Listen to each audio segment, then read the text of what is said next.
Thank you for tuning in to Exeter TV. Exeter TV is the town's public and government access channels, available on Comcast Channels 6 and 22. Channel 6 is your channel. If you have an idea for a program, want to host your own talk show, or submit a film, we're here to get your content on television. On Channel 22, we bring you live and replay coverage of government meetings and other town updates. A third channel, Blue Hawk Media, is operated by SAU 16 and can be found on Channel 8, with all your school sports, events, and meetings. You can watch Exeter TV online at exeternh.tv, Apple TV, and on Roku. Find us on social media for extra content. Subscribe to our YouTube channel and hit the bell to get notified about live streams and new content. Tune in to our platforms every other Friday to watch the Exeter Biweekly Report with recaps of recent events, updates from town departments, and messages from nonprofits in your area. If you head to our website, exeternh.tv, we invite you to sign up to our newsletter to receive monthly updates about new content, upcoming meetings, and more. We'd like to thank you for taking the time to watch Exeter TV and hope that you tune in to our other content as well.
don't have any public comment that I see. Anybody out there?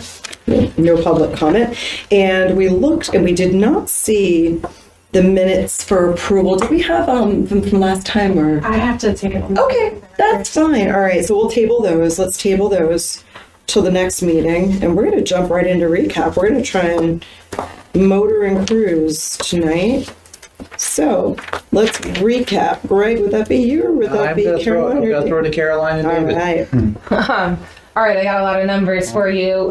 We started a couple new programs. So our PEA walking program has been going really well. So PEA was gracious enough to let us use their track on Tuesday mornings, and it's been a wonderful partnership. And we have a group of about 45 that come through. We'll get about 20 each week, so it's kind of a rotating group of 20, but it's a very social group. It's really awesome, and they really appreciate it, and they're very thankful to PEA. So that's a wonderful program that we're What time do you guys usually go on what days? 9:30 to 10:30 on Tuesday morning. It's indoor. Indoor track. Cage. Nice. Yes, Yeah. it's really nice. Our gun stock program just wrapped up. We had 61 kids registered, so that went really well. Basketball is kind of wrapped up. Some are still going. We had 275 kids, across all of our different leagues. It's funny that you brought up the parents in softball, because we had a lot of issues this year with parents, so we're Our own or outside of? both. Okay. Yeah. In the league, the Lamprey League that we're a part of this season, talking about how to make people more aware of our zero tolerance policy. So having like A-frames kind of with it printed nice and large in the gym spaces, but also thinking of implementing that for other sports, although it's more of an issue for basketball because it is older kids that we serve. It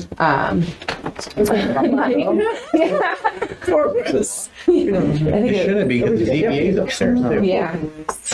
We should implement a penalty box for parents at every single school. Yeah, and I think it's more of an issue with basketball for some reason. I mean, it's just because you're indoors too, so it's a little. And they're right on top of it. They're right on And top that's of the court something at else Lincoln is Street. trying to maybe. I mean, I know another league uses Talbot, so trying to find another space where you at least have like a couple feet distance from the parents as the ref. So let's see what else we got here. The Valentine's dance, we had 110 pre-sale tickets, and then we did $510 in sales at the door. So that was super successful this year. And our senior luncheon sold out. So we had 75 seniors show up, and that was really awesome. That's kind of it for winter, I believe. Am I missing anything? The Aqua Zumba indoors at yes. Langdon Place has been going really well. I think that's been selling out the first 2 or 3 sessions we've offered it, and again, people are very appreciative for that. So we're thankful for the partnerships that we've been able to establish with PEA and Langdon Place. Adult volleyball, adult basketball, numbers have been staying pretty consistent. Sounds like there's a lot of basketball players, which is great. I think that, chair yoga has been going really well. We offer it at $277, and our instructor has agreed to reduce her fee a little bit because we were using money that we were getting from the hospital to pay her, but it was going really quickly. So as we just spoke with her, she agreed to lower her fee, and the housing authority has agreed to help pitch in too. So helps us stretch that dollar a lot more from the hospital. So, and again, they're very appreciative, and we want to keep that going. So that's good. I think that about covers it for the winter. And then our park guys have been busy at the pool, replacing doors, working on toilet flanges. I know it sounds really exciting. Just trying to dress it up a little bit. And when we have new business, I have someone that wants to donate their time to help paint it. And I know that's something you guys all want to see. So as long as we buy the paint. All right. I'm in the home. All right, guys. Thanks for the winter recap. Any questions? Any discussion, guys, before we move on? thank you. And I heard really, really good feedback on the luncheon, the senior luncheon. A couple of ladies from 277, we knew them from doing jewelry with them, and they were just over the moon. Yeah, it was a lot of fun. Great. Yeah. We're waiting on a grant too to hear if we got it from Hannaford's. And if we did, if we get the full award, we'll be able to do monthly luncheons. Nice. Yeah. They'll love Yeah. that so much. That's why I saw the fan out there. I was running into the last minute thing. I was like, what's up? Steph, Yeah, what's up? what's 277? It's Water Street down here. So if you're going into Swayze Park, you see that big brick building on the side. It's senior public housing. Oh, They okay. do. I don't like to see Oh, okay. public housing.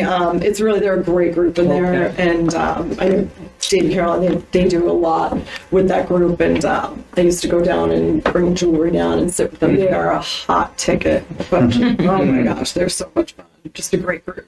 A really great group. So.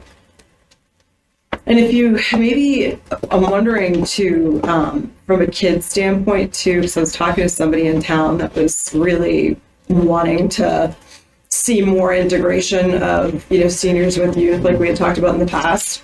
Maybe posting out something as far as looking for volunteers, youth volunteers, or even adults as volunteers too.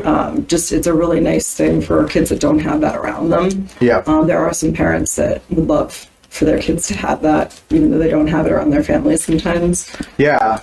There are at least 2 groups at EHS that have asked about like helping with senior breakfast, That'd be senior awesome. lunch, cooking, serving, whatever you That'd be need, great, yeah. eating with them.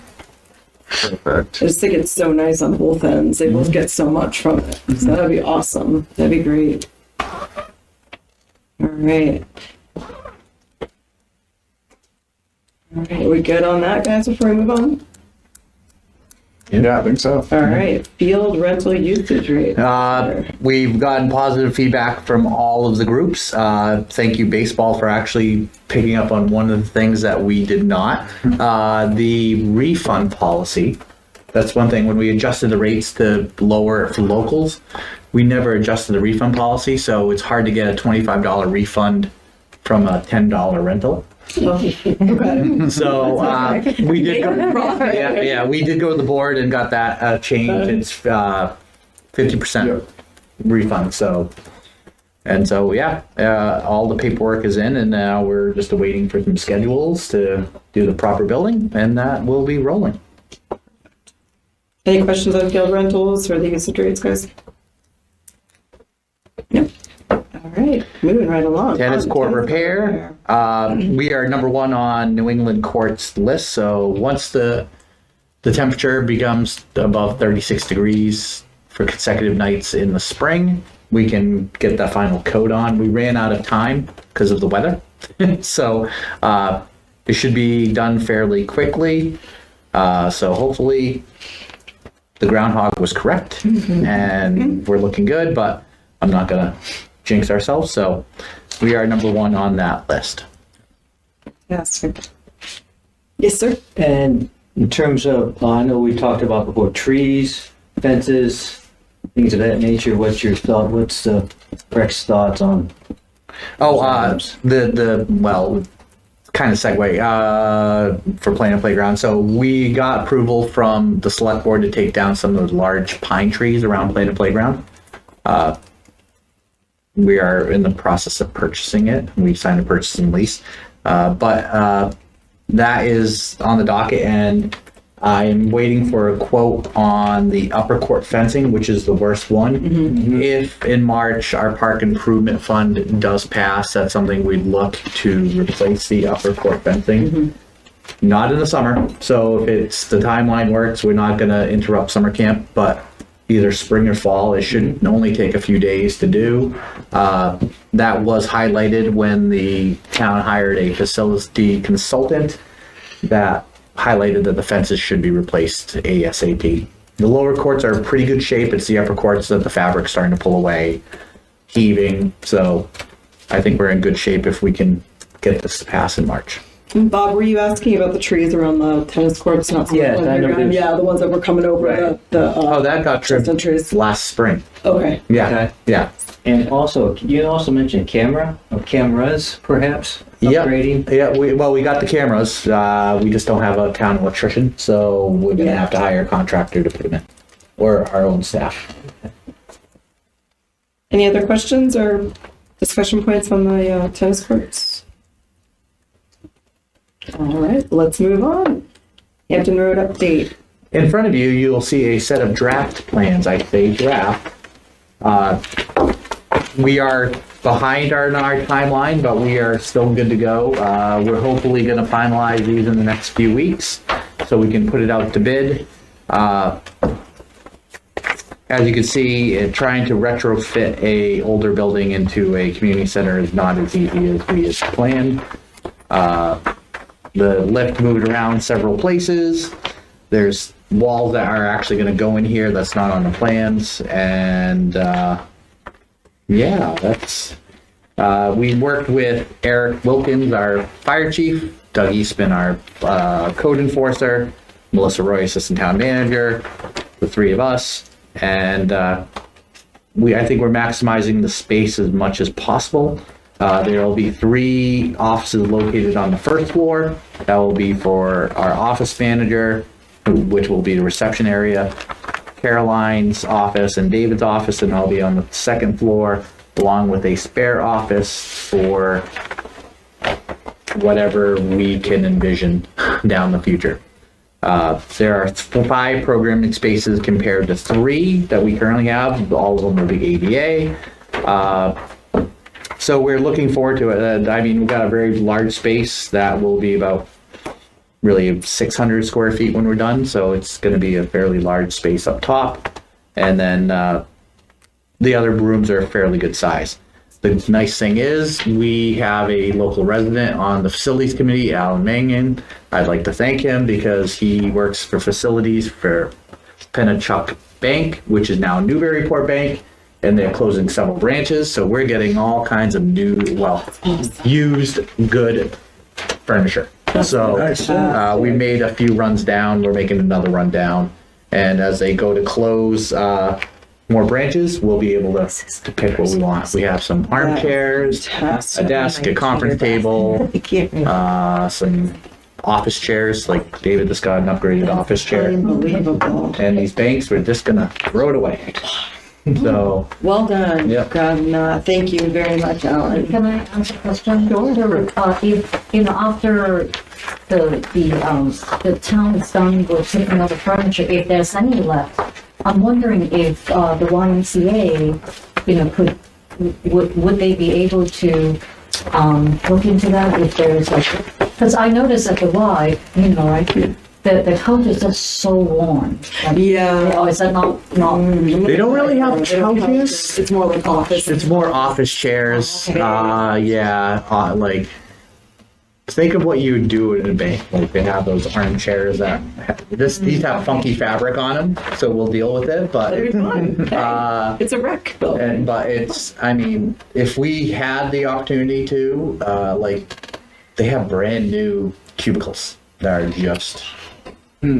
I could use one of my knees to just separate Yeah, myself. and I mean they had everything, and they've already donated also 3 televisions to go into this. There's display boards that we're going to be able to get a certain app, and we'll have them throughout the building that we can put rotating advertisements on for programs, meetings. Great. I mean, it's a lot of money that we're just like the office chair that we just picked up for David and a few others is.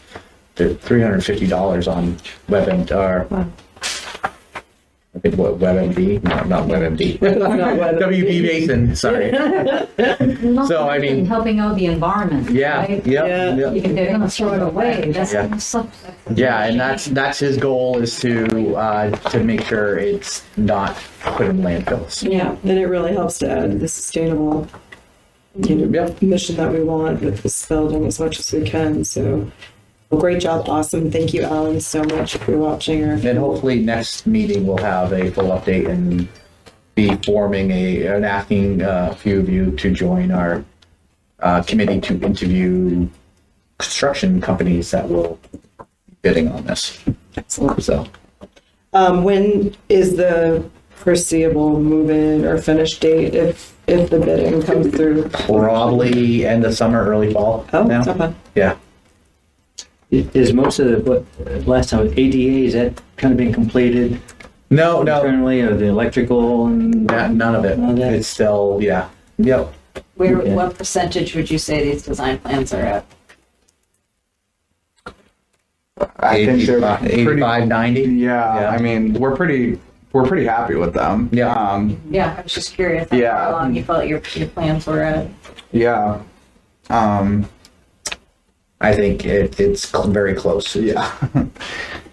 We have some issues that we were dealing with, but once we get through them, I think Oh, there's still. you're gonna have 22 change orders along the way. I know. So we're hoping, we do have several construction companies interested in bidding in it still. So So When the is main that gonna entrance start? would be right here. the main entrance would be a little out. Yep. Yes. Yep. Vestibule, and then you come in and The there's better like was the reception. back one. Correct.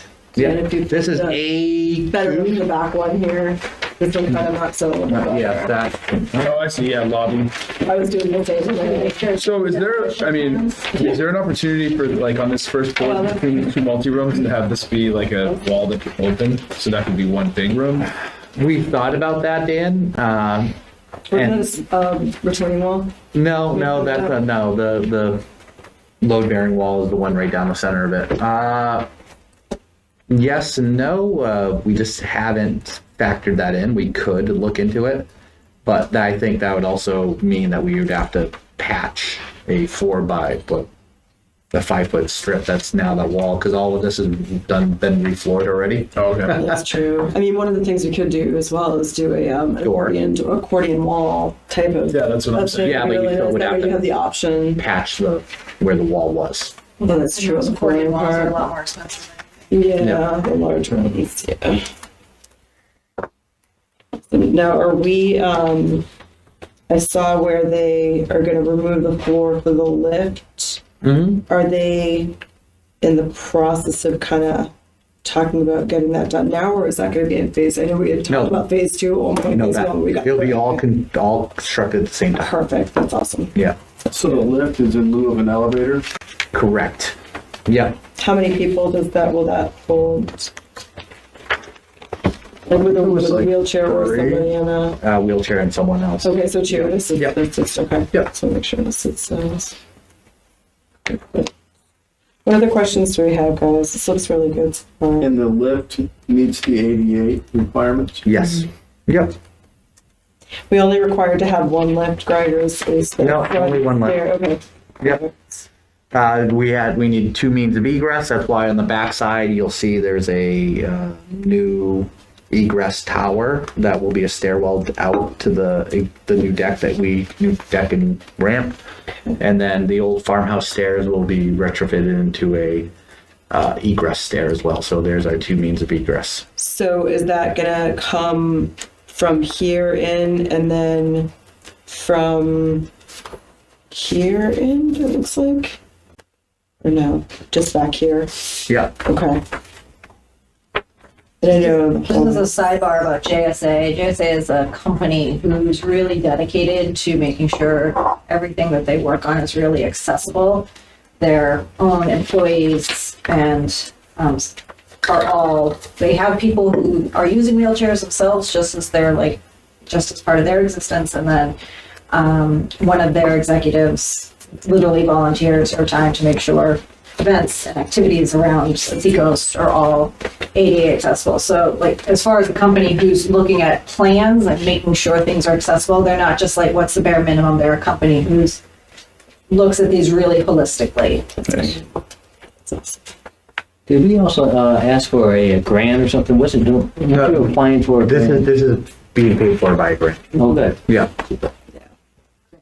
Big brand. Well, Show me David did a great job. You guys all did a great job. Yeah. You guys all did a really good job getting that grant pulled together. And Greg Todd said he owes you a beer. Yeah. We may owe him a couple after. Yeah. Yeah. What other questions or discussion points on 10 Hampton? Anything else? It probably says on here, but you can answer it quicker. What's the ceiling height on the second floor big multi-room? Is that like a... So right now on one side? they will be dormered on one whole entire side to give us the headroom that we need and actually make it a lot more. It's pitch right now. It is pitched right now. Yeah. So one whole side needs to come up anyways. This backside looks like... Yes, exactly. There were dormers up there, weren't there? No, just in the front. Okay, I don't know why I remembered There's windows. skylights. That's what I meant. Yeah. Maybe that's what I'm thinking for Yeah. dormers. Yeah. Where do you keep those, or is that a...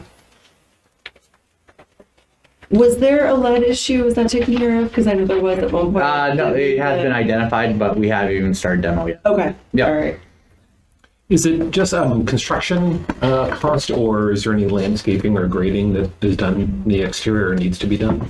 There will be for landscaping, Nick. We haven't put that in there. We'll see how much is left in the budget, and then Phase two? ask for volunteers to help landscape around the building. Okay. I know PEA has offered to do. They want to do another community service day with us. So they did a great job in landscaping in front of our building now, currently in Court Street. So we're not looking to go extensive yet. We want to focus on the parking lot and the building first, and then we'll pretty it up as we go along. What's the basement look like to this building? The basement actually is crawl space and a rubble floor, and in January it flooded when we got all that deluge of water. Yeah. And it knocked out our fire suppression compressor. So that is getting replaced now. They had it set on the floor, so we estimate it was underwater at one point. It also knocked out something in the boiler, but in this design, we are getting rid of the steam boiler and we're going to heat pumps. So that won't be an issue moving forward. We also do think it killed our hot water tank too. Yeah. It's almost a mixed blessing that it happened now. Yep. Rather than Yep. once you got in there, at least everything can kind of be. So talking with my parks guys, who are major facility guys, they would recommend a larger sump pump system to go in there, and maybe add in one more. Right now there's What's 3 the sump harm in pumps. having one? Yeah. Is it the whole footprint of the building, or? Yes, the newer part is more of a crawl space. The other one, the older part, is the rubble where you can actually duck a little bit and get to your mechanicals. Yeah. But not like usable storage, right? No. That's where we get the big building out there for, Yeah. right? Fortunately, once we get that. Which is filling up fast. Yeah, I bet. I bet. So what is the time frame for finishing this project? Hopefully we're in by the fall. Yeah. Fingers crossed. It's in great shape. The grant that Greg got and David got has a timeline of completion. So they Yeah. have to be moving forward at a certain pace. Yeah. And we let CDFA know that we were delayed, and they were fine with it. And we're going to be starting demo in-house ourselves in the next couple of weeks, knowing like the kitchen's coming out. We're going to have a break room. So the stove and all that is coming out. And then there's some walls that we can take down that we know, but we have to wait for the demo plan before we go. And then depending on what parts need to be demoed that have the lead, then we probably have to bring in like a Serve Pro to remove the lead material. And who is CDFA? They're They're a subsection of HUD, Yeah. which is Okay. the housing, urban development. Yep. And community development block grant money also comes out of this as like this offshoot, and CDFA is community development financial. They also, yeah, they also are the main organization who looks to make sure money is allocated for like heating and solar efficiencies and So it's basically the the grant. federal doled Yeah. out to Right. state, doled out to communities. They're the fiscal agent for all the federal Yeah. money. The coming federal money that you receive, the grant money, the Yeah. CD, okay. Yeah. And a step is to the state. Yes. Yeah, bureaucracy. Yeah, yeah, the state has to receive it Okay. before it's rolled out. Greg, do you want to gauge interest on subcommittee? Sure. Would be interested in sitting in to view like to see if you're interested. yeah, I I'd would like to see you on it, Mike, if you're okay with that. Do that. Yeah. You can I'm gonna sit in anyways, Yeah. so you can count me out as a. Well, anybody else be interested? It's actually a really interesting process. It's usually a full day. We're gonna interview, like, we'll get the bids and then we're gonna probably go through the interview process to make sure they're the right fit and make sure we're on the same page For the construction. for the construction. Yeah. Because we don't want to do what Brendan alluded to is 25 different change orders, so it'll drive up the price. We want to make sure we get the right one to come in. There will be change orders, we know that, but let's try to tackle those ahead of time and know, like, there's a company that's experienced enough in retrofitting these old buildings into a public space. And getting a good feel too. And last time when we sat in on a process like this, some of them that presented, you could just tell they just weren't invested. They came in and it wasn't something they felt passionate about doing our projects. And it's not a group that we want to be working with. We want somebody who feels the same thing that we feel about this building going in and taking care of the space. Yeah, I'd be glad to help out. Get a lot of contractor interviewing for home remodeling stuff now. It's done. Yeah. Check. It's fun Get that interview to invite. spend someone else's money. Yeah. I'll be there too as well. And we'll get a date, whenever that date is. It's usually a full day. So we'll let you know. Mike, if you want these in digital form, I can send them to you so you It's can usually a load full them up. day. We just boom, boom, boom, boom, boom, just run them through, and then at the end we have Couple quick some questions. forms we all fill out. Okay. You said the plans were 80%. Where are those plans? Waiting on them. Yeah.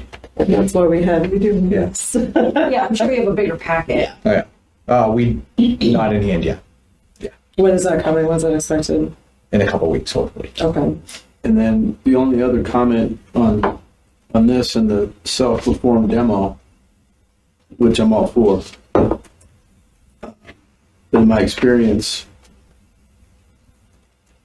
lead, I'm assuming the only lead issue is paint Yep. from the age of the building. Mm-hmm. Typically, I think it's better to issue a contract for the demo inclusive of the lead. I would just be cautious of, I don't know, ServPro's capabilities of lead, the documentation. I don't either. I would just caution anybody going out to do demo and, oh, there may be lead. I mean, it should be known. Is there a report? Yep. Yeah, we So have the a report should identify what's in the building. If you walk through the building now, you can actually see blue painter's tape on everything that was identified. So I would just recommend that, I think the lead abatement of whatever you're going to self-perform demo should be done prior to the demo. Yep. Okay. Good to know. I would be interested in sitting in and listening to the conversation. I mean, obviously, I wouldn't be able to contribute anything. So if there is room for someone like myself to just listen and learn, I would love to observe and watch. Well, So if you would put my name, I would try to make it. I will let you know. perfect. Exciting. It's really exciting. Well overdue and exciting. Any other questions or conversations or discussion points for 10 Hampton Road before you move on? All right, this looks fun. All right. I should have actually titled it robots. So here tonight we've been looking to move forward with getting a field lining robot and also get your support to go to the select board as well for both these to enter in a lease and purchase agreement for mowing robots as well for 4 locations. I've done the math, and it comes out cheaper per acre if we go with these robots, freeing our guys up for time. For instance, for the mowing one, we can lease and purchase for 4 years is $12,411.96 per year. That's 9 robots, and they would mow the rec park, Brickyard, Gilman, and Park Street every day at night in the rain. Quiet as, like, not even worry about it. We've run it by Primex. Primex is excited that we could be a pilot program because the statistics show less time on a mower for our staff means less time they could get injured. So they've seen this. This is a national trend that's coming from the West because we all struggle to find people to mow. So this would free up our guys tremendously because, and also make it safer. When we mow the rec park, if anyone's been there with camp kids, we have to mow around them or get there really early. The mowing would be done when the campers show up.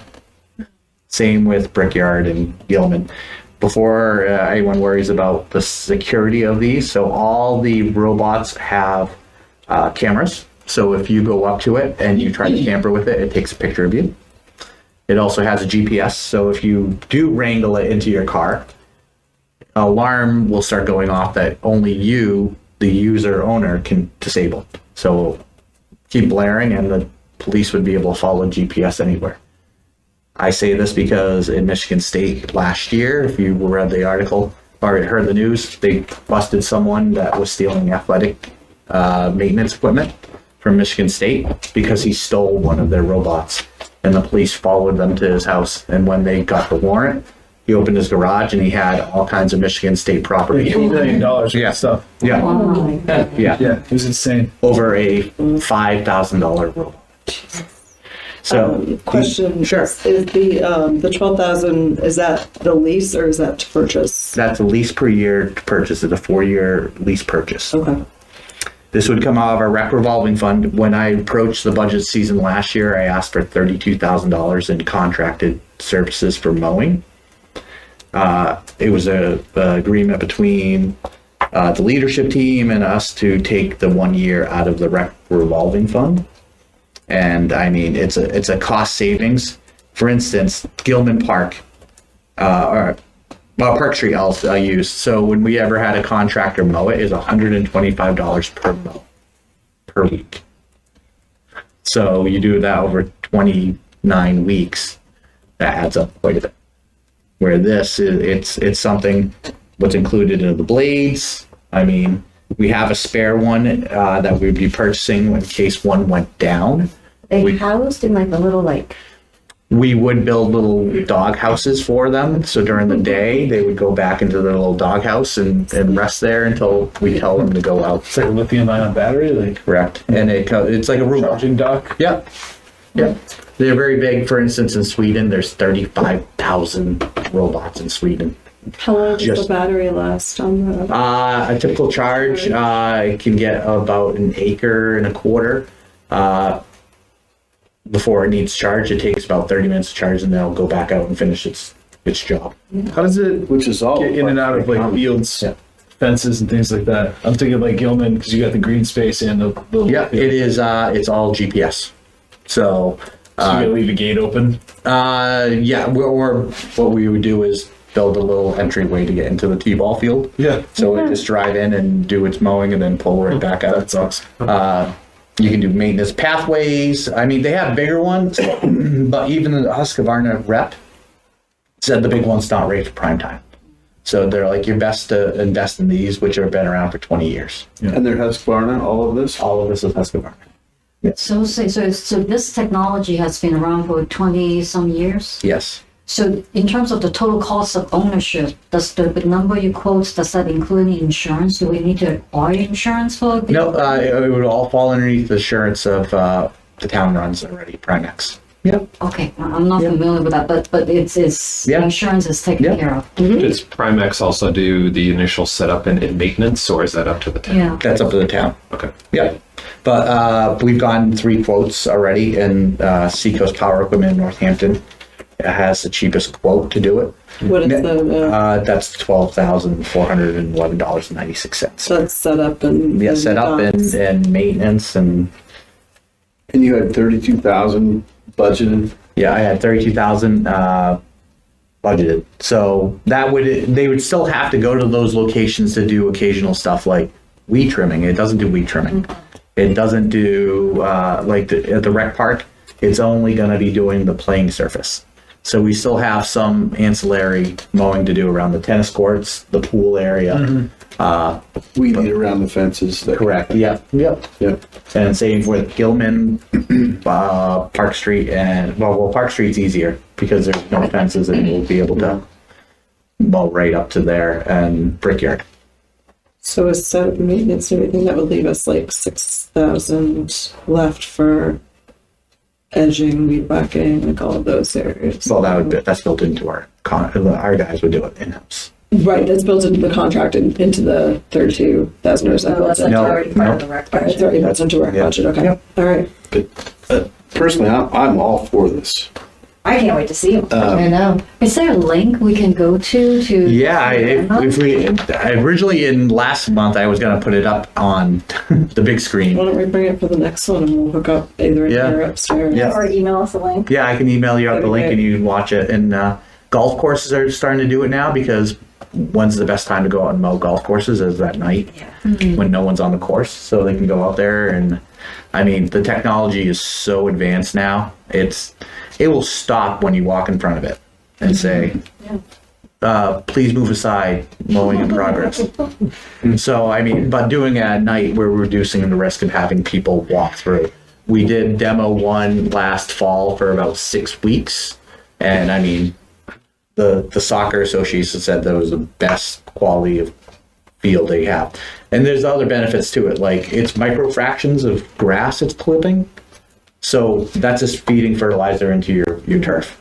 So our organics are going to skyrocket, which will be good for the healthier turf. So, I mean, I could go on. It's a great product, and I think if this is successful, we can find other applications in town. For instance, our DPW could do it around the lagoons if they wanted to, or, I mean, Parkway.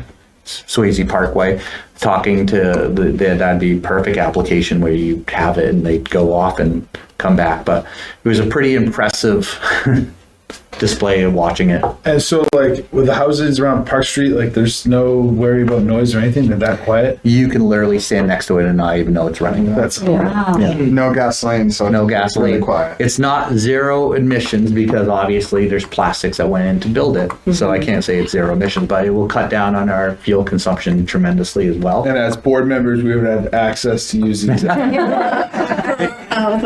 right. They are programmed per Program per house, Yeah. per line. Yeah. Yeah, exactly. So great. We did look at Like coming down the street. Put it down your way, we'll pass it over. We did look at other different brands. That one you literally could hop from place to place, but we didn't like how it was very contingent on like going out and having to map it almost every time. So you map it once and it's literally you get an iPad with it and it's like playing a video game and you just have it drive around and you maps it and you go opposite you can do no mow zone. So if you're overseeding, you're like, all right, I don't want it to mow there. And you put a no mow zone, it'll avoid it and go around. I mean, it will free our guys up so much that we can actually start working on the field. Like if we know there's a place that puddles, go in with loam, let's seed it. Let's not mow that area for a while but it's never going to call in sick. It's never going to be, it's raining again. This is an opportunity for us to keep it steady and moving, and we can put it out in April and have it go. We had it go until November. And the only reason we pulled the demo back in is because the wheels were starting to freeze. So obviously we don't need it in November. What are you looking for us? A motion to present it to the board for the mowing, but then we'll do another one. I'll go over the field lining as well. All right, so I'll entertain a motion if someone wants to put together a solid motion. I would like to have a couple questions. Sure. So these robots would live at the field where they're going to mow. Yep, So your staff doesn't have to move them around. correct. And the charging stations for them, Would be living right there as well. but what's the cost of those? They Well, included. that was the 12,000, Yep, wasn't it? for the- everything's included. So in thinking about a motion, I'd like to not lock into a dollar number. Right. For the simple reason that I'm sure there's some ancillary additional costs Correct. that come. Yep. I think the additional cost of anything, Mike, and that's something we would definitely discuss, is if we want to relocate some power. Or there's also, if we wanted to go even greener, there are solar options we can have in a couple locations that we don't have to dig up, and we can get a solar charging station. So now it's a little more green. So a motion be, I can't speak for the group obviously, but that we are for pursuing this method of Utilizing the revolving funds, Yeah. maybe using it to, that way we don't have to put a dollar amount Yeah. maybe, but say where it's coming from, but utilizing revolving fund dollars, or improved revolving fund Yeah. dollars To enter into a lease purchase for the, with Husqvarna for the, yes. all right, Mike, I'll let you take it away. I'll take a crack. Crack away. I would move that the rec board be in support of pursuing robotic mowing for all of the rec fields. For support of presenting. To the select board. So yes to what you said, but instead of supportive, I so always need help support with my motions. with that. I always need I like how No, you that's always, why this I like is- how you always try though. But this is what we're all here for, which is awesome. So support of presenting.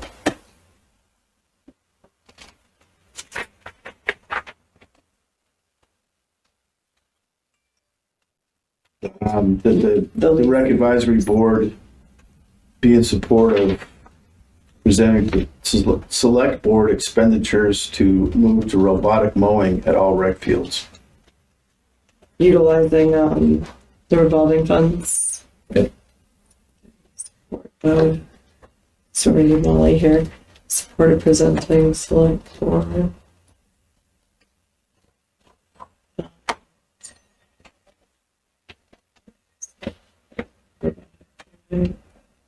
It's for 3 of them, correct? It's for 9. For 9? Okay, so for 9 robotic mowers, then if we can put in there for 9 robotic. Do you need to be that specific? No, I don't think, let's not keep, I'm knowing the select board, the more specific and the more detailed you are, the luckier we're gonna get with approval. I don't Are we agree with being pigeonholing? too specific. We're pigeonholing ourselves. I think to, recommending me present it to the board for the concept, and I can get into more details Okay.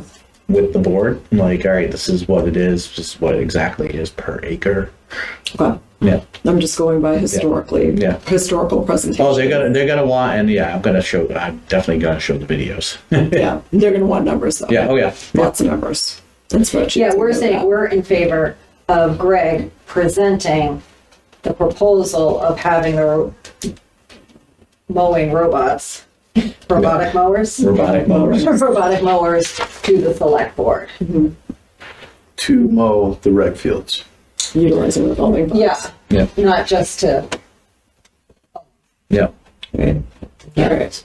So it sounds like it's a very mature technology. Yes. Okay. Yeah. Because in my field, kind of usually customers, go incrementally, Yeah. to see how it actually works in the field. But if it's a very mature we tried technology. them out already, right? Tried them at the We rec had- park. We piloted them last year. Oh, okay, Yeah. great.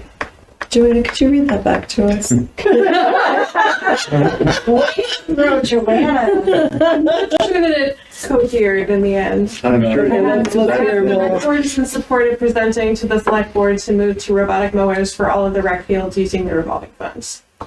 I think that's pretty good. Nailed it. perfect. Good job. Great. All right, so can I I have a move what second? you just said. Yeah, so moved, I'll second. second with Jen. All right, all those in favor will go around. I, Aye. I don't vote. You can I'm abstain? not- Yeah. Okay. I'm not, I don't. Oh, you're an alternate. Yep, gotcha. No non-voting? Yep. Aye. Aye. Aye. Aye. All right, chair says aye, unanimous. All right. so- And then we're also, I need your support in going to the select board to use revolving fund money for our tiny mobile robot, tiny mobile. So Does it like to be called tiny? Yes, unfortunately, there are several robot lining machines out there, and this is the one that ultimately I think is the most bang for our buck. What this does is it's pre-installed with every sports field you can think of, and typically, if we wanted to lay out a field, it could take up to 3 to 4 hours to properly lay it out and then line it. With these robots, we literally can lay out the field in 15 minutes and paint it in 24. Yes. And so, similar The lines. The lines. The lines. Oh, like the Nigerian thing. and this was something I think we have to move forward to. We had a gentleman who was painting for us, who has decided to stop painting. This is the same person that has also painted for FC Exeter and lacrosse. Yeah. And anyone else that was a league that needed painted lines. This would be an opportunity then we could, in return, with this technology, go in and actually work with the leagues to paint their fields and actually produce enough revenue to pay for them. That's what I was going to ask, 'cause before we were going to talk to FCX about that. They were all in at the time. They were all in, You and kinda solidified that? they're still in, and so is lacrosse as well. Talking with Pat Garrity, we had to use one of the vendors they used last year, the only vendor they used last year. It cost us to line one soccer field on an emergency purpose. It was $900. That's crazy. On average, they were charging FC Exeter $650 per lining per field. What's Per the field? lining machine Per looking field. like right now? Yep. You know, lining. That's Yep. not for the whole, that's for each field. That's each field. And then we had to shift them. That was $900. But yeah, we had to move one. But no, every time FC Exeter wanted to reline their fields, it was $650 per field. And what's the liner looking at right now with the liner? It's 33,000 per What is it? 33,000, but it's a $5,000 per. Comes at 5 years, $5,000 per year. Is it paint or is it lime? It's paint, but you can actually for softball get a special chalk dust paint that will Yeah. when you hit it. So is the scope of this the rec soccer fields, Rec soccer fields, softball fields? softball, lacrosse fields when we go to help them as well, and they will pay for it. But for the For us, flag football fields, soccer fields. so flag softball fields. football's at Brickyard, Yeah. and then the soccer at the rec, Yeah. and softball at the rec. We could So finally this is line more for field mobile. hockey too. And we can, we line for field hockey. As opposed to cones. This is going site to site. This Yes. isn't per. How large is this one from a mobility? It's not very big. All right, so we wouldn't need to purchase a trailer or anything like that with it too. Literally, you pick it up, you put it in the back of a pickup Okay. truck with your paint. Okay. And Seahawks are going to use it. Seahawks would probably want to use it. For football, it takes numbers and all about 2.5, 3 hours. But you literally set it, go off and do your thing, and it does. And then these are the straightest lines you could ever see. Just like the field. And pre-installed are several logos, and they can actually put the town logo in or the Exeter Parks and Rec logo, and we can That's paint cool. things. Like That's pretty cool. they actually demoed, and he's like, "What do you want to see?" I'm like, "It's Halloween. Opportunity, right? Let's see a pumpkin," and it painted us a jack-o'-lantern on the ground That's pretty sweet. in like 5 minutes. Very cool. Yeah. So in contrast to the mower, which is kind of like mowing as a service because it's very hands-off, Exeter will own this, Exeter will own this. and someone will be a resident expert in terms of programming it. Yep. Okay. We'll all be trained on how to use it in case our park staff is out. But literally, Nick, I watched it do the field, the soccer field, and once it's GPS, once it's locked in, it's locked in. Great. So all I have to do is bring it up, put the paint in. It holds 2 gallons of paint, and say, "All right, I'm doing soccer field 1," and it'll go around in a couple circles, and then go to this point and just start painting.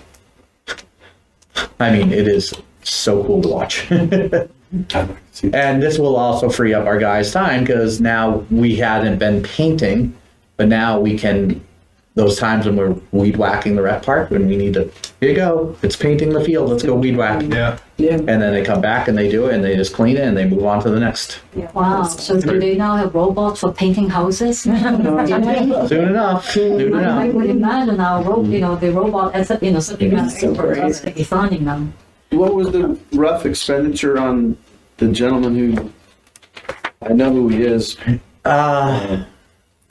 We would spend a couple grand Per season per season. Okay. Per season. And then FC Soccer, obviously, FC Exeter spent a couple grand. And we have paint in stock that literally we just ordered a full pallet, and that will last us about 3.5 years. Is there specialty paint that you have to use or any kind of paint? The paint that we use, the biodegradable. Okay. Yep. Same paint. Yep. We're just going to dilute it a little bit more. You need like a identical motion, taking out field mower and putting in field liner. Yeah. Ready to go, Jen? Oh, God. No. I would do a motion, but I don't remember what it said. Just a question. How many times a year do you line the fields? Like for soccer, for football, do you line it several times a year? And why is that? Because they're Wear and tear, Grass grows and It degrades. okay. people run over. Oh, and this also has pre-installed, if we ever needed extra parking and you had a green space, you put in parking. Oh, wow. You have a festival, which we do. It puts in vendor booths for you. Oh, there you go. You can actually, That just made me so happy. Yeah. So we won't have to yell at anybody. and if you once you program it correctly, for all those that want to go deep dive into field prep, is when you want to aerate, you can actually program it to mark all your irrigation heads ahead of time. So you just go down, rec park, irrigation, boom, boom, boom. It'll go paint every head once you actually mark it out. And that way, when you aerate, you avoid those areas. And now you saved your time of going and putting the flags in every time. I mean, this is going to be, we have a special event on Swayze Parkway, like the 4th of July. It does fireworks. You'll paint them on the ground. Cool. That's cool. You had me at pumpkin. Yeah. So, I think it's going to be well utilized, and I think with the assistance of FC Exeter and lacrosse, all of us going in together, and maybe Seahawks, it'll help. It actually would create a revenue line and profit line, because we would make more money than actually. I could see us using that at Lincoln Street for football, when the field opens back up, to give the kids football lines and soccer lines. Yeah. I did throw it out to the SAU if they wanted to go in halvesies, and no. Well, you have a lot of green space that they do line. You've also got the football fields at the middle school. You've got the baseball, softball fields at the middle school. That would be. They're gonna come knocking. I bet Oh, they will. They will I bet eventually. they will. Either that or it'll end up in the budget next year. Yeah, Cool. probably. Are there other communities that are running them already? Oh yeah. Oh, absolutely. It's funny. The sales reps out of Old Orchard, but they're all over. And like I said, this is the most affordable one. That actually they do their own self-financing at 0%, so you can break it up into 5 years. And honestly, the other ones, like they have one that's called Swansea, and this is going deep dive here. That was 175 pounds. This is probably like 35 pounds. Yeah, it's very light, so that's why you can put it out there early when the field's soft and you can line it. Hopefully it's not windy. And your staff can then maneuver it as well. Like Correct. you can't, 175 pounds is back to Stephanie's point of you would need special equipment. I thought you were just saying it's Yeah. 175 pounds of Stephanie's weight. I was right. There you go with that. Yeah. You would need special equipment. All right. I don't know. So okay, Dan, you go. So I move for the rec director to present a plan to the select board to utilize revolving funds to pursue purchasing a robo field liner. Tiny mobile robot. Tiny mobile robot. Tiny mobile. It doesn't like to be called tiny. That's gonna have to keep. Well, I think tiny is seeing, the concept. So we have a motion. Dan, any second on that motion? All right. Second from Mike. Go around. All in favor? Aye. Aye.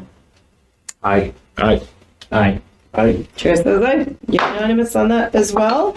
Question for you, just to remind one that the initial setup maintenance on the mower, that was around 12 grand.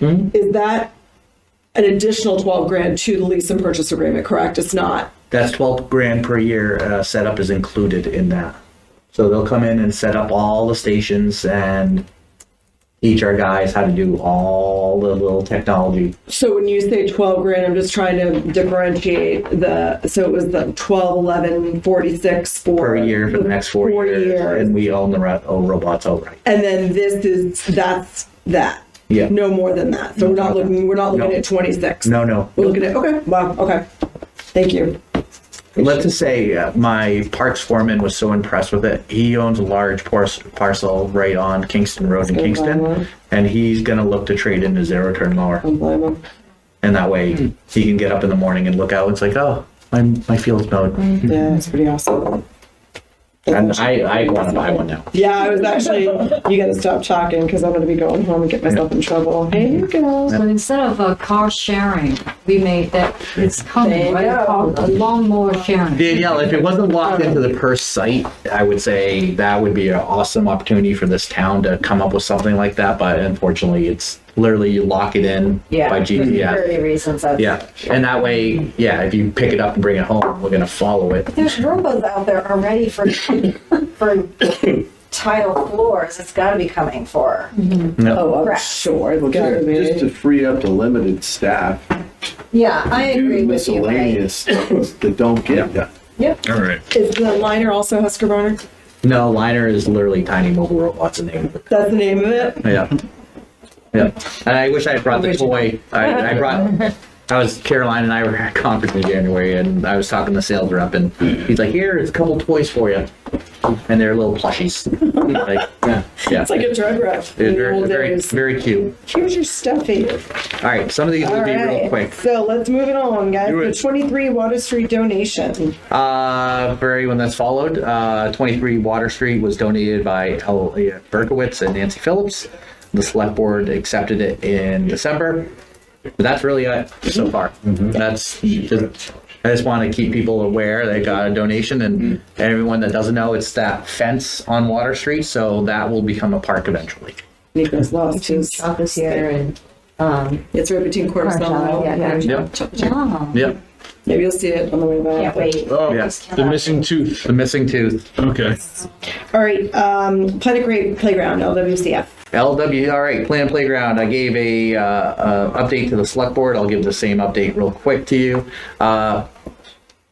One thing I realized, we did so many surveys and polls with the public to pick it. We never actually voted on a concept plan here. The cheapest part per the personnel or the purchasing policy was Miracle, which was in the newspaper. But it is a concept plan, so there are tweaks. We did decide, I think, last meeting to do a subcommittee, and then we're going to have a few, there's site amenities that we could definitely bring into the plan. But that being said, we needed to have a concept. You need to have a cost and a plan when you apply for these grants, or else there's no grant to apply for. So we're still waiting to hear from it, but it is a longer process, so it's not like Planet Playground's being renovated tomorrow.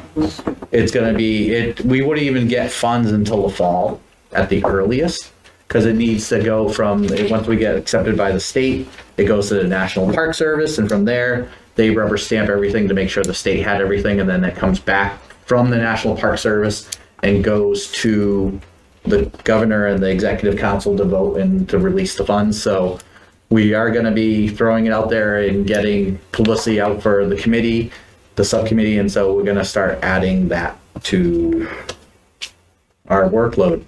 So, but then back to the trees. Yes, we are taking down pine trees around there.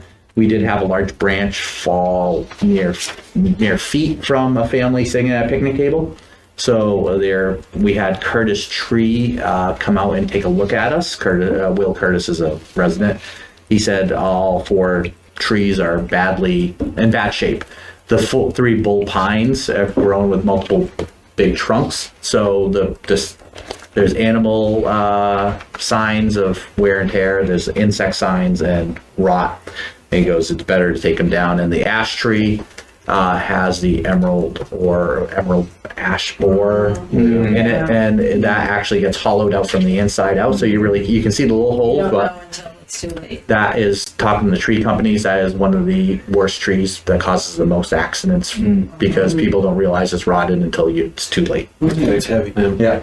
So all 4 of those trees are scheduled to be taken out next week. We haven't closed on the property yet because it still has to go through, the select board has to hold 2 more public hearings, then vote 7 days after. So we got permission from the current owner that we can go on there. We got them the certificate of insurance. Our lawyer signed off on it, Primex signed off on it, get it done before someone gets hurt or the playground gets destroyed. So that will be a big change there.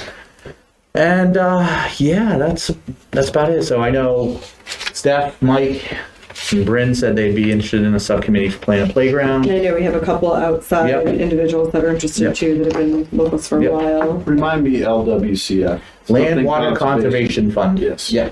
Offshore drilling. And that pays is for outdoor. federal. That is a federal grant. Yep. And remind us, what's the trade? Like, what do you have to do with LWCF? That gets encumbered into under the National Park Service for perpetuity to be used for outdoor recreation only. So if we wanted to say we got to tear down that playground and build a 4-story building, that's not allowed. When we were going through the renovation concept, we were going to have to find a trade for it.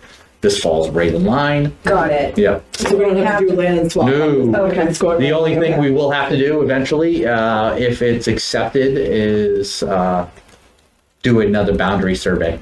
Okay. Because now part of 8 Hampton Road is going to be 4 Hampton Road. Yeah. And I've already gotten a quote from the company that did the survey when we were looking at the big project, so it's not like they have to recreate the wheel and go out. That's good standard practice. Yeah. And so that's about $6,700 to have a new boundary survey, but we'll get there. We'll tackle that once the public hearings are done, and because that is a requirement from LWCF that we have a new boundary survey. That's worth it too. Absolutely. Any discussion points or questions on the playground, guys? All right, we'll keep everybody apprised as far as subcommittees and things like that as it gets closer. Just wanted to get the meeting. I would make one comment in that to anybody watching. Greg does a great job of getting this information out there. It's in the newspaper. It's on the website. It's everywhere. There's always a lot of comments of, I didn't know about this. Well, it's not hard to find out about. Well, it's also, I've seen a lot of comments online, Mike, of like, oh, it seems so sparse, but I have to remind people that the standards when Planet Playground was built were totally different. And if they want to see the drastic change, so Concord at the same time that Planet Playground was built one called Monkey Escape or something like that in Concord. They're going through the process of rebuilding it. They just got LWCF for $400,000 to redo theirs. Leathers and Associates, who built the original playground, did do their conceptual design, but they're putting it out to bid to other playground manufacturers that can produce a similar thing. But what's there now and what the concept is now is vastly different. So people look at it like, oh, wait, that's the standard. And Mike, I think, nailed on the head last meeting. There's certain criteria for fall and critical fall height. There's fall height and critical fall height, and that's, you don't ever want to overlap critical fall height because then that's a problem. Accessibility. Yeah, and accessibility is a big thing. And there's this new state law as of January 1st that requires any new playgrounds built to have resilient surfacing that will access the playground. So, I mean, there's more to it. But I think with the subcommittee and the amenities that we could add to it, I think people will still be blown away with how nice this playground will be. Yeah.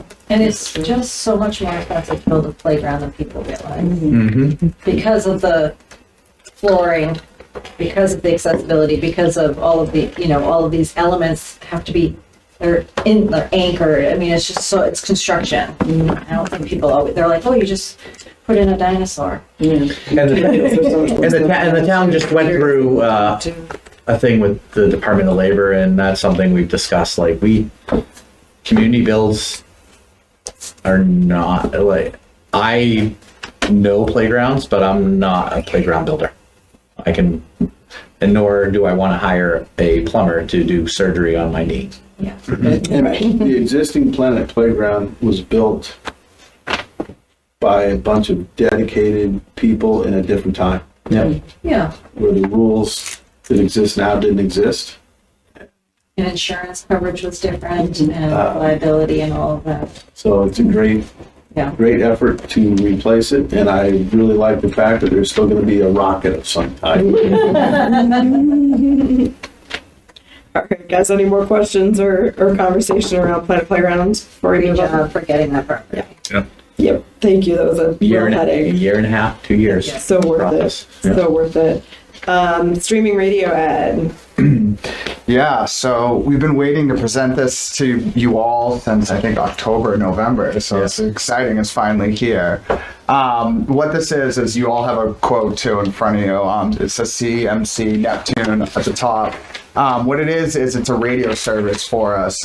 We'd be looking to use it at the pool, and we'd also like to use it down at Planet Playground as well. What they offer is, you can see it on the quote, but they clear all the songs, or listen to them before, so there's no profanity, no suggestive messages or anything like that. So that is great, that we have that peace of mind. They have the licensing, the rights to all the songs. They also, in the tier or the level that we picked, it does include some pre-recorded messages. So we could have announcements about fall sports registrations. We could have more like emergency messages, like we just heard thunder, the pool's now closed for 30 minutes, things like that. And then there's also what's really exciting is we'd have opportunities to use this as a revenue channel for sponsorships from businesses or anyone. So I have a demo, I'll send it out to you all. Forgot to do it before, but they have these DJ voices and it sounds very professional, and it was just really cool to hear, like, welcome to Exeter Parks and Rec Radio at the Daniel R. Haley Pool, sponsored by blah, blah, blah. So, exciting that this could be a revenue generator for us. Portsmouth is probably going to steal our idea now, but... Are you talking about? As I'm looking very closely at this. What do we have for speakers there now? Yeah. We just use Bluetooth outdoor speakers and Spotify. We build playlists, the lifeguards and I, and nothing's perfect. There will be occasionally a song that I walk by and I'm like, whoa, what was that? Like, I've caught a few. Yeah. No profanity, but it's just like, the suggestive messaging. And I'm like, there's families here. I don't know if we should be playing this. So, but this would be broadcast over. So you'd have to have some big Bluetooth speakers, or maybe hardwired. We haven't really looked into all the details on that, but yeah, there would be. But you sign in on an app. Yes, so it's all downloaded either an iPad or a PC. Each week, it's updated, so it wouldn't be streaming; it would be downloaded to us. Yeah. Hey, does the bank have any speakers? There's a couple speakers out there already. Yeah. So this could work this summer, and if you felt like you needed more sound, you could remedy that. Yeah. More speakers further out so that the ads are heard. And so the name of the vendor or the company is Neptune? Neptune Radio, I think is. David and I were getting spammed, and then I brought the kids to Water Country, and then I heard, you're listening to Water Country Radio. I'm like, huh. Exactly. Wait a minute, what can we do? And then David did the legwork and did a great job. Awesome. And I think this will prevent those mistakes from happening, but also, again, bring in revenue that we can get sponsorships for. You're listening to the blah, blah, blah dentist hour. Reminder that the pool closes at 7 p.m.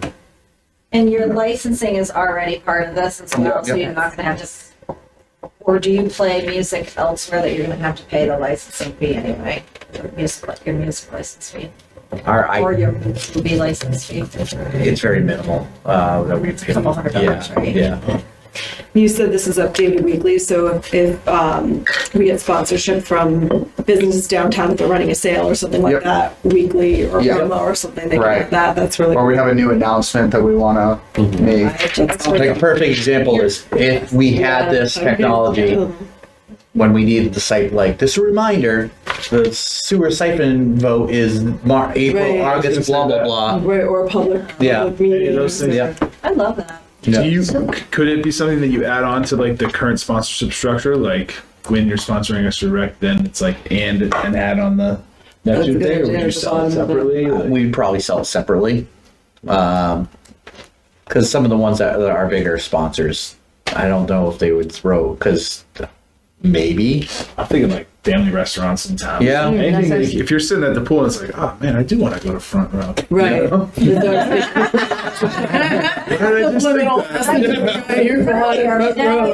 But yeah, they're gonna have to pay. But then if we do it separately, Dan, we could keep it at a lower price point that now the small mom and pops could afford. Yeah, Like, sure. oh, all right, yeah. I'm Trends and I'm doing a sale, or Love it. yeah. So is that all included in the price, or is it per, like, so say you have, 10 sponsors to begin with, and then all of a sudden you've got 20 or 25, does the price go up for their downloads, or how they do that based on that? I think the tiers. I don't think it's unlimited sponsors. I do think, but I'd have to double check. You're gonna be Just told looking at- you could fit in Yeah. X amount. Right. Looking at this, I don't Yeah. think it has anything to do with any sponsors. I think you get your own messaging updated as much as you want. Okay. Yeah, I'd have to double check. Maybe. I'm not sure. I know there's a limit on the messaging. that 1 we minute would per like. operating hour of Yeah. commercial inventory. Anytime in the So day. You they, can fit a lot of ads in a minute. though. Right. so they will be the ones, so you tell them what to add and they would be Yeah. the actor or the voiceover Correct. to do it. Yeah. It won't be Gregor or Caroline. It'll be Phil. He's a professional. Yeah. Siri or Alexa? So, what's again? Sorry. That was good.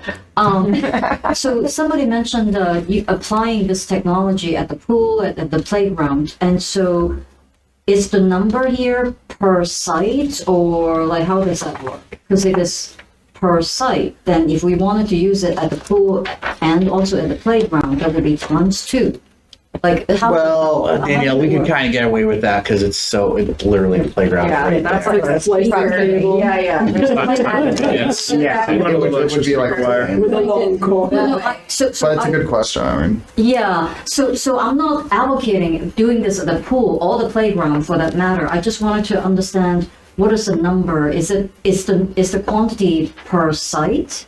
That's a good question in case you wanted to run Right, it like this if summer we had camp down toward the fields for Right. kids. And Or stuff if like we that. had, yeah, like if you wanted to have it at 10 Hampton Road. Hampton Yeah. Road. So right now, like, the pool and the playground are next door to each other.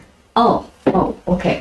So that's easy, yeah. So That's easy. this is like that's essentially for us one site. Uh-huh. Yeah. But if if this is a one site rate, then in theory, other sites Yeah. would, I think, cost us 12. I do have it here. Let's see if. Welcome to this brief overview of Neptune Radio. that's more If of like you the would like to description. create the perfect app, Sorry. Could it be something that you could put music out at like maybe there's already music at the Beer Chili and run ads there? They're bands though. Oh, they have bands. Well, you could at the You entrance. get a regionally though. specific accent. That's a good I'm not idea, sure I Jen, like for that. the- Sort of southern twang. Jen, that would be a good I idea. want some other England. Yeah, exactly. Especially running ads. Bill, Yeah. came home a little hungover. Yeah, yeah. Crush on a cowboy. Yeah. That's what the voice has transformed Right. to. Welcome to Daniel R. Healy Memorial Pool. You're listening to Exeter Radio. At Daniel R. Healy Memorial Pool, here for you. Can't get enough of it. Exeter Radio. Just turned into like a cornball. I love it. That's okay. Oh. You might be able to hear it in the snack shack. Like water Tiny Exactly. I guess I was gonna just say, I think that's great, but I think the key is, there's no infrastructure for this. There's some speakers at the pool that say, they're like little speakers, you go, get out of the pool. Oh, no, we have Bluetooth speakers around the pool. But I don't know if we need a motion for this, but if we do, in addition to the cost, I would say that we include, I could bring my oldest son here, he'd know exactly what. Yeah, you would actually. Bose, the outdoor rated or Bose Bluetooth speakers that are this big, and you have 2 of those and you can cover that whole place. But then if we do that, like, I don't know how security for those, I would imagine, expensive equipment, how would that work? I don't just put the robot mower in there and it can take pictures of people trying to steal I mean, it. they have a couple speakers now. I Yeah. mean, I think it's fine. Like, we've been playing music at the pool already. But if you want to cover the rec park, or the Planet Playground specifically, It could even be ones that you lock in at night and we'll roll them out on I'm sure wheel they or something. hopefully I'm sure they've recommend got a plenty of, compatible device. The new way is the Wi-Fi, Yeah. because Yeah, it you don't gets have to spotty. wire anything. But well, those Bluetooth speakers are just that. You just yeah, connect. You sell a fun party speaker Even I know DJs that lights up too. karaoke. Could we pilot this and see how well it works? Has this been piloted already? not here in Exeter, no. And do you, Dave, or do you guys anticipate that this would pay for itself with ads and everything in terms of this wouldn't be an ongoing cost, but it would be profitable or pay for We're itself? talking 1,200, right? $1,575 for install and everything. Yeah, and then So not the one. $1,600. you're gonna sell that in ads and Yeah. Now, whereas did we already budget for this in one of the funds, or is this going to go through? It would go through a rec revolving fund, so Revolving it as can well. come in and come out. Okay. Yeah. And the campers would have so much fun with this. I was going to say, if you So could many run that things there. they could do with this. Yeah. Yeah. So that's a good point. I mean, the cost is relatively low. Like that. Not a whole lot of Going down for the deployment day, take your kids. Do we need a motion of some kind? That's what I was wondering, do you need a motion to present this, or You're just just gonna take it in and No, I think if we're doing sponsorship, we'd go to the board as well, because just like memorial benches, this is something like we just want them to sign off and say, yes, you can go out and sell ads. It's in our sponsorship policy, but we want them to sign off. No, another motion, or we can do it work tonight. All right, I can Dan. do it if it's good. I make a motion for the rec board to support the director to add streaming radio service to the, what was the name of that again? Your sponsorship? portfolio. Streaming radio. Because are you going to Yeah. ask them to add it to the sponsorship packet, or are you asking This will for be the money? this will be a separate. That's a different Yeah, thing. So yeah. this is, you're asking for the money. More just the sign off. Sign off to enter in with Neptune Radio, and then we'll generate enough. The rec board revolving funds. support the rec department in requesting funds to get streaming radio for the rec department. A second? Second. Mike, second. All those in favor? Bryn? Aye. Aye. Aye. Aye. Aye, as long as it pays for itself. If it didn't pay for itself, would you have a problem with that? No, it's such a small, but I just know the town itself, over this next in March, we're gonna be asked to do a lot of, agreements to raise, with the water sewer we have here, the real estate taxes that we have down, so I'm just kind of watch the budget. So you still an aye, or? Yeah. Okay. All right, so unanimous on presenting this to the board. Meaning it has some music junkies on there that will be pretty psyched about that. Let's see, all right, green space by the bandstand concept. I just wanted to update everyone. It just was in the parking analysis. There's nothing set in stone. It's just something that was brought up, and they even made a mention of it at the last select board meeting that it's people like pictures. And out of the whole report, that's the one thing people pulled out of it. So it's a very fascinating report. If you haven't watched it, go back to Monday's select board meeting, and they kind of go over the whole downtown parking and pedestrian, and that's all. Nothing's been decided or nothing. So that's it. But what is this about? I'm sorry. What is this about, though? In the analysis, they had one of the concept plans they threw out there is eliminating part of Front Street and making it into green space. But that's not, it's only in discussion. It's only in now, discussion. So until it becomes really anything. Yeah. It's There's also an article in Seapost Online, so. Yeah. It's taking away the head-end parking right out here. Yep. Yeah. And making it a green Town island. hall, green grass. Yeah. And making it a four-way stop at the bandstand instead of a three-way stop. Long ways away. Long ways. Yeah. Well, plenty of meetings before that even. I would just like to say, one of the reasons when I saw it in the paper, I immediately emailed Greg, because I was just one of those things that in 10 years, when it comes to fruition, it just means it's the workload of maintaining it falls into the rec department. Well, that's what I was thinking, Bryn, especially with the 23 Water Street, and if that does, we're a ways away from it, but I feel like your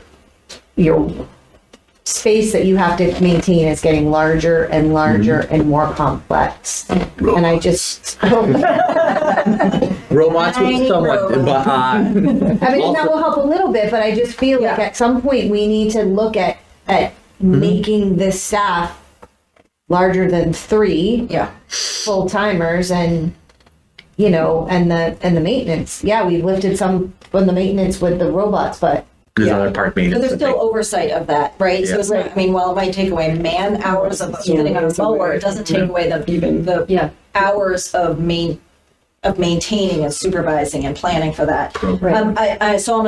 That's exactly why I was like, would you be in charge of this, Greg? Because it's like, then there's this, and then there's that, and then so your department keeps growing. Yeah. It does, which is good, and we'll have ample time. I mean that in the best possible way. absolutely. But I think we need to be cognizant of making sure that you guys are manned properly to that point, also last Monday, the Keegan report came out. So the town hired a management leadership consultant to look at the structure, and one of his recommendations in his report is adding the Parks Department should have 2 more full-time staff and a standalone senior citizen coordinator just to take care of the senior program. But that's, again, that was his recommendation down the line, not. And we'll definitely have ample time if this even becomes more than a discussion point too, because that's a good point to talk about staffing at that point. But right now, I'm glad that you guys brought that up, but it's definitely something to keep an eye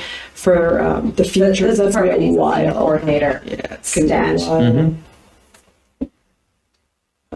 They do a great job, though. They're doing an amazing job, but it's just growing and growing. You were just talking about maybe making the senior dinner monthly. Yeah. Right. Like it needs a full-time person solely dedicated to it. Yeah, and when there's a facility and all of a sudden you're like, let's have open hours for a drop-in lounge or for this. I mean, crazy. Yeah, I definitely think that's up for discussion for sure when things get finished, because I think it's a great position that would be beneficial. I noticed there's extra office space here. There is one extra. There's an extra building. Now we know what that's going to be for, all right? That Caroline recommended, she's like, let's not pigeonhole us. There's 4 of us. There could be 5. And that could be a shared office where you could think of a senior coordinator and an after school person at the same time. Yeah, actually, it's really good. Like different hours. Yep, that's great. All right, ice rink donation. If anyone's been following, PEA graciously donated 2 outdoor ice rinks to us. When I say ice rinks, they're 56 by 98 ice rinks. They're humongous. No, Dan. And Your wife will kill you. I already have one. Kill you if you make it bigger. I saw it. And Kill you if you go that it's big. a great opportunity for us. Now we got it late in this season, so that's another thing we'll go to the board eventually with, because we have to pay for our own water. So we need to come up with funds to pay for said water to flood said rink. Right. And then where do we put it? Where do we maintain it? And So with two of them, we have that flexibility. We were thinking on opposite ends of town, but that was a value of about $15,000 donation to us. The liner too, or is it just the liner? Just the boards. A liner didn't make it after 2 years, so it's $1,200 per rink to buy the liner, which will last a couple, which is nothing. And again, if we go to get sponsorships, I'm like, here's I'm gonna do this. Donna Buxton pool water rinks. Oh yeah, that's actually I like that. She's And very nice. She does our water. They would, but it's you're talking river water.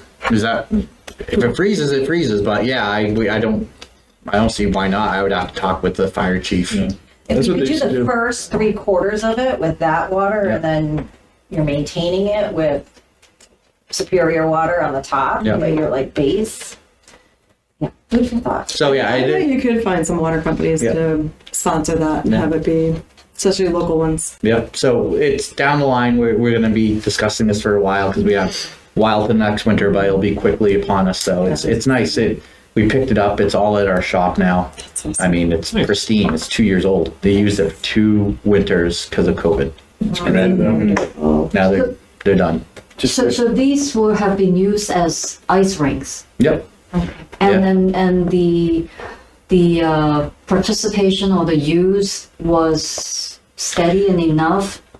No, for PEA, yes, the students loved it, except they're experiencing the same thing as all of us do. They're short-staffed, so they just don't have staff anymore to maintain them properly.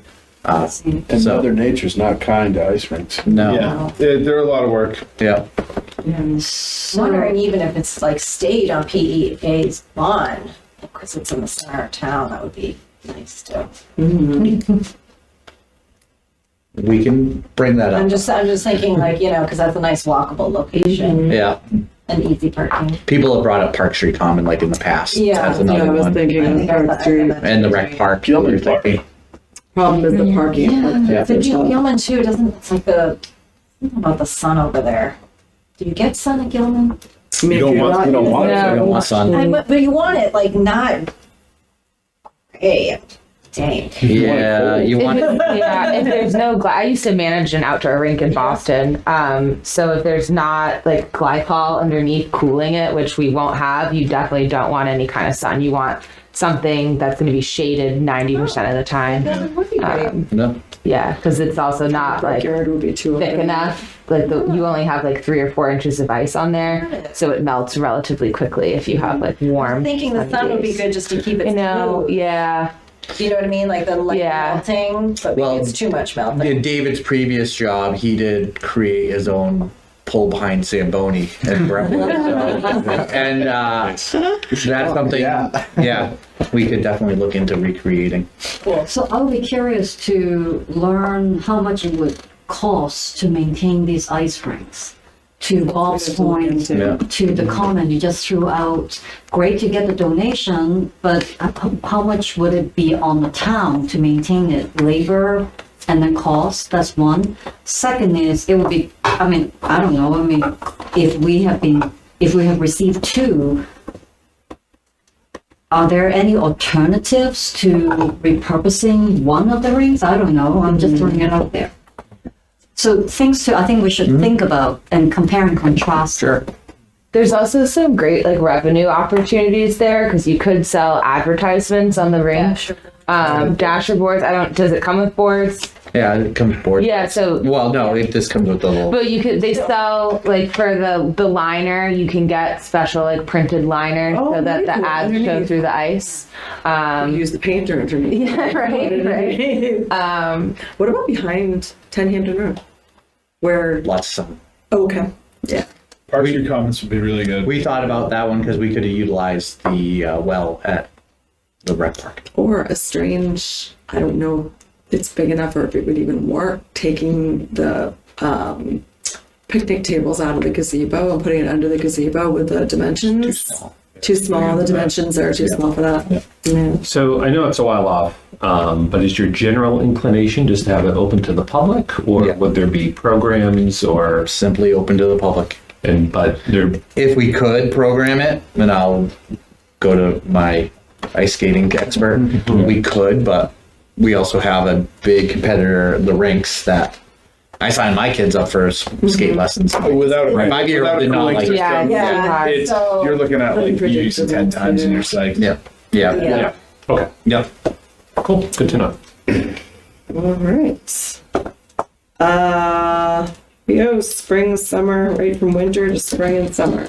Summer program review, guys. Okay, so we added a new program, fencing. So that went really well. The older kids sold out, and then we had 5 in the younger kids, and that's going really well. That's ongoing now, and we have session 2 starting late March. I want adult fencing. I know. Maybe we'll see. Yes. So that's really exciting. We have some vacation week field trips for the kids coming up. So our trip to Great Wolf Lodge sold out. That's an indoor water park in Fitchburg. And then we have like a laser tag arcade trip to Block Party Social. It has a couple spots left, and a couple spots left on our trip to the aquarium down in Boston. We opened camp registration, so it's going very strong. 247 registrations compared to 196 last year. That's great. We got 7 camp scholarships, which is really good. We do have 13 kids on the scholarship wish list. So in addition to the 7, or including the including the 7. It was 9 families, so only 2 families didn't receive scholarships, but it's still I hate that, but there's still time. So if anyone watching wants to donate, we accept sponsor a camper. Is there a way for you to do that when you register? We added that this year for baseball. Yeah. When you register, there's another button, and it's like, would you like to sponsor a baseball player this season? And you just pay an extra fee right up front. And we got quite a few people to do that. Yes and no. Like, yes, we can add it, but the way you have to do it is like, you have to know that it exists and find it and add it. Yeah. Oh, I see. So it's cumbersome. Yeah. And then when we call, it's almost like, hey, you want to sponsor another child for X amount of dollars?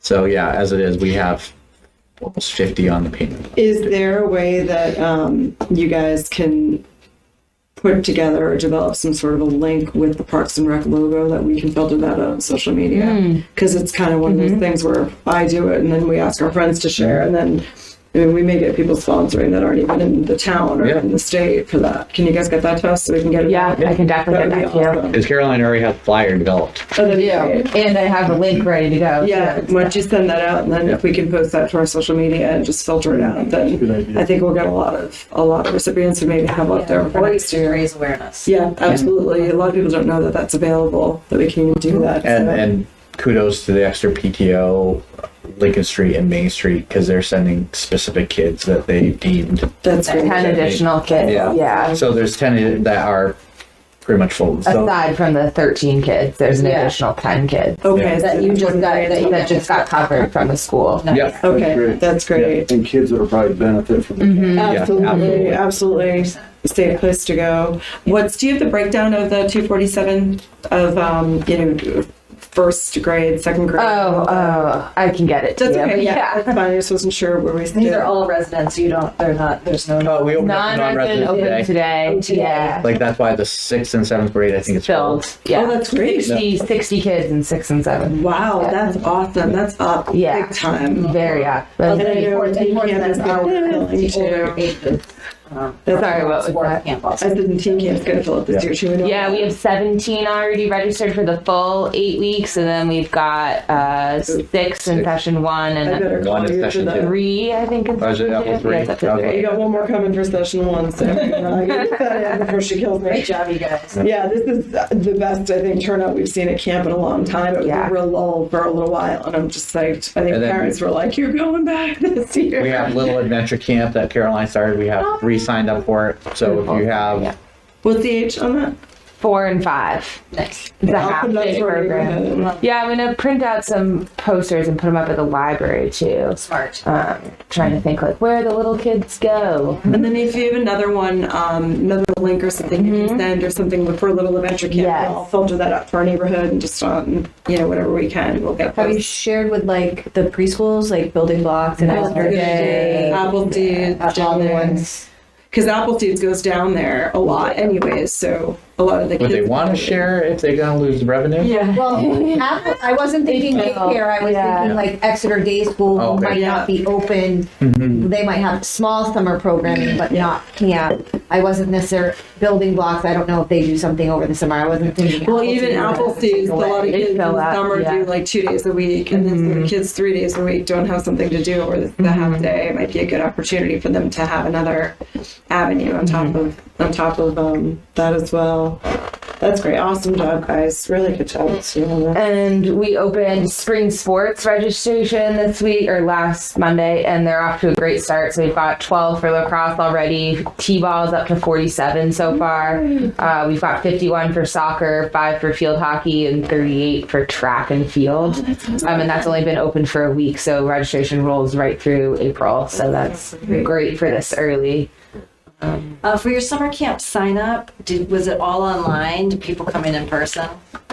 So we started with returners, and we called all of our returners who came last year and invited them back, and they either came in person and paid or paid over the phone. And then we opened up online registration to residents last week, and then today online registration opened for non-residents.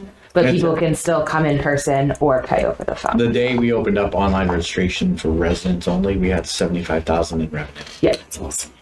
I was like, whoa. We in Portsmouth we filled 4 of our 8 weeks in 11 minutes, and by minute 37, 7 out of our 8 weeks were full. Like it was crazy.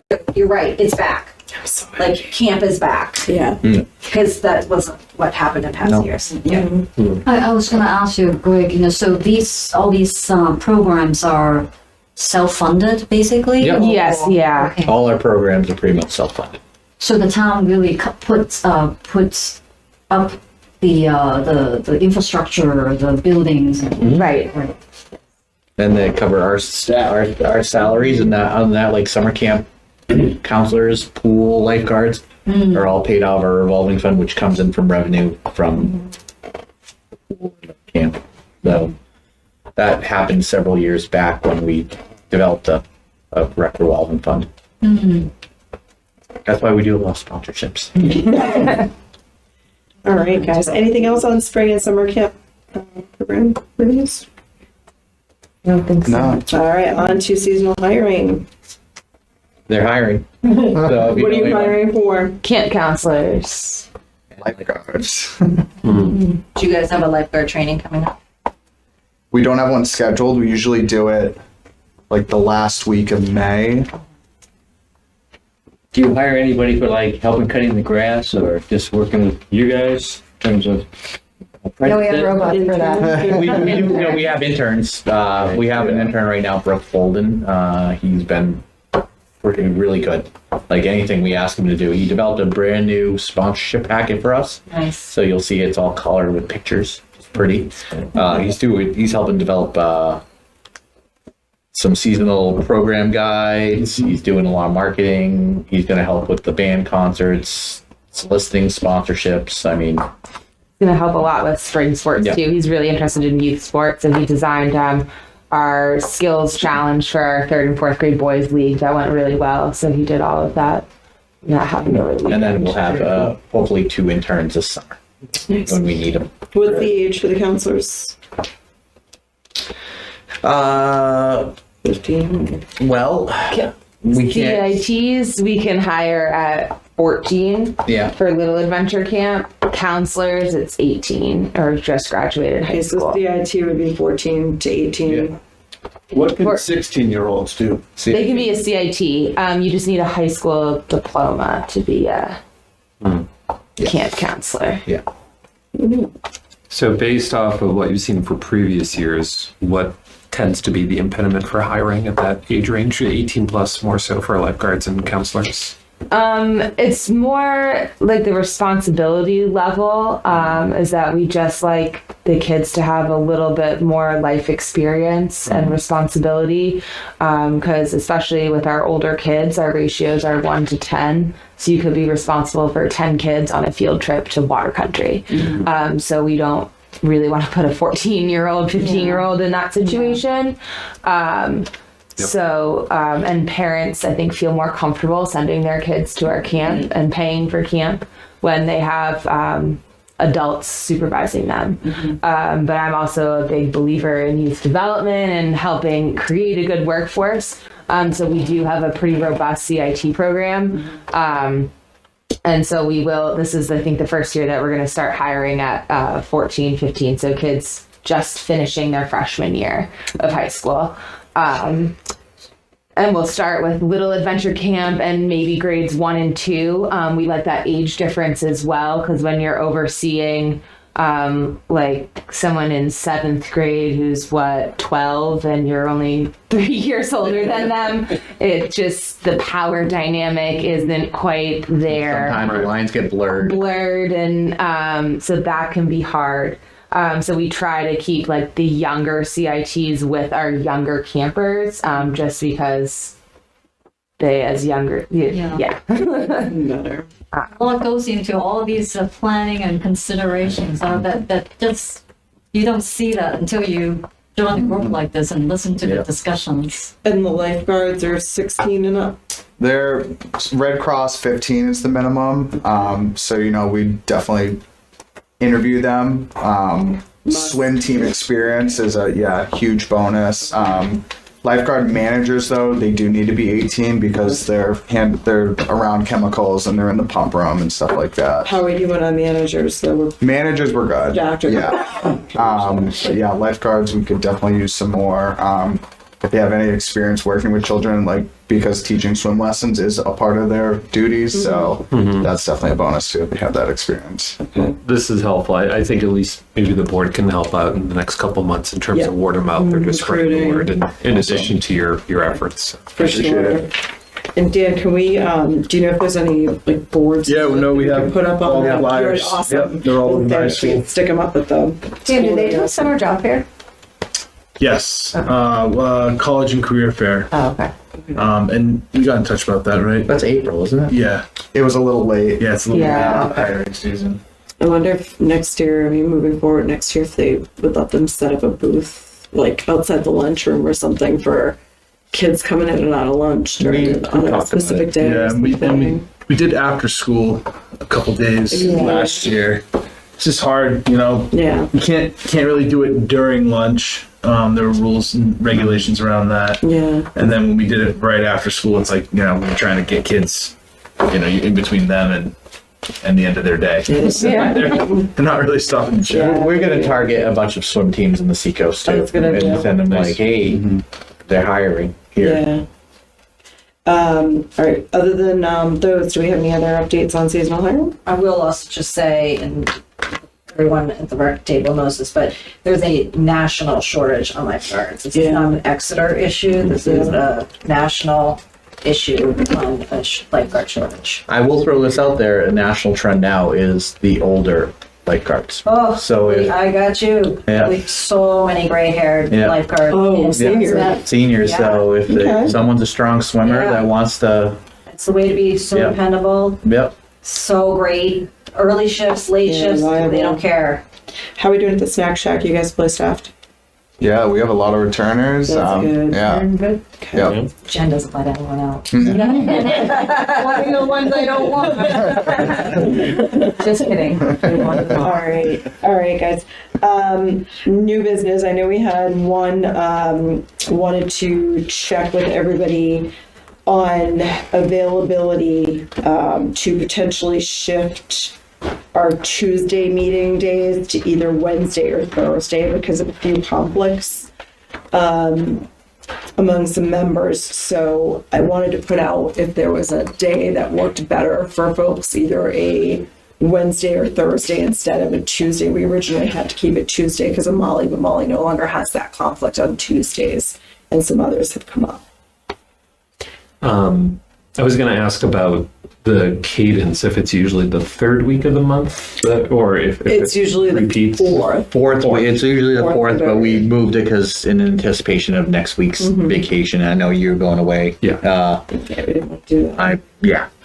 We But it's usually the fourth. Okay. So it'd be the fourth Wednesday or Thursday of the month. Okay. Does anybody have No a preference? Does anybody have a day they can't do either Wednesday or Thursday that involves something that they have for family or? I have baseball board Thursday. Thursday. I can't remember if it's the first of the month or it's the Third first. Wednesday would be better. Then we Yeah. could just say, just in case there's a conflict, you guys have to push it. Do you usually keep it on Thursdays? That is on Thursdays. I just Okay. can't remember if it's like the first Thursday of the month. Mike says it's the first. It's the first. Okay, so why don't we say if nobody has any conflicts on Wednesdays, that you know of course, let's plan on doing that in case you guys need to push your board meeting ahead a week or behind a week or something, so they don't overlap. Wednesdays Does that are work? open. Yeah. All right, so we'll do that. So Greg will reach out to Pam and Yep. just have her shift Everything. those if we need down here. Thank you for your flexibility, guys. I know it's tough to find good board members, so we want to try and be flexible when we can. What other new business? Do we have anything new? We've touched on everything. Tonight we've talked about budget a couple times. You may not have this with you, but I was just curious about the rec budget, and if you know off the top of your head, what percentage of the rec budget is the overall, is a part of the overall town budget? Or like how many pennies on the tax dollar? Yeah. Oh, I got you. Yeah, I'll have to. I don't have it off the top of it. It's under 3% of the total town budget is Parks and Rec. Yeah. It might be under 2. Yeah, I knew it was small, and I was just curious if you knew kind of like that statement of the rec budget is, 3 cents of your tax dollar or 3% of the overall tax budget. I was just curious because in the grand scope of how it relates, therefore, to, the rec is not the big ticket item of the town, and all we do is provide service. Yeah. We add value every single thing we do. Good bang for the buck. Yeah, right. So I was just, and you don't have to look at it now, but maybe next time when we meet, you could refresh our memory on that. Yeah, I have that down. I think that's a good thing to have in our back pocket. No, that's a good point. Yeah, that also begs You the had it question last I year. had, what's Yeah. the It's like biggest 2.3 or like ticket item Yeah. on the I rec? had like I think- 3.9 in my head. I think it's like I think it's 1.9. You've always been Yeah. above 3. Yeah. It's DPW coming. That's what in my head, but I could have made that up. DBW. Fire, police, Our 60 something. No, just out of the town portion is 60 something percent Yeah. of the overall town budget. Yeah. Yeah, well, I have Those numbers are. For those we're watching, getting those are throwing we'll have it for next yeah. meeting. Yeah. That's a good question, Ben. Thank you. Yeah. Any more new business? I think we've hit new business. I think we've hit all old business, right? Anything old that needs to creep up on us? I will entertain a motion. Oh, motion to adjourn. Beat you. I have a motion for Stephanie's gavel. To Exeter TV. to be quiet. Exeter TV is the town's public and government access channels, available on Comcast Channels 6 and 22. Channel 6 is your channel. If you have an idea for a program, want to host your own talk show, or submit a film, we're here to get your content on television. On Channel 22, we bring you live and replay coverage of government meetings and other town updates. A third channel, Blue Hawk Media, is operated by SAU 16 and can be found on Channel 8, with all your school sports, events, and meetings. You can watch Exeter TV online at exeternh.tv, Apple TV, and on Roku. Find us on social media for extra content. Subscribe to our YouTube channel and hit the bell to get notified about live streams and new content. Tune in to our platforms every other Friday to watch the Exeter Biweekly Report with recaps of recent events, updates from town departments, and messages from nonprofits in your area. If you head to our website, exeternh.tv, We invite you to sign up to our newsletter to receive monthly updates about new content, upcoming meetings, and more. We'd like to thank you for taking the time to watch Exeter TV and hope that you tune in to our other content as well.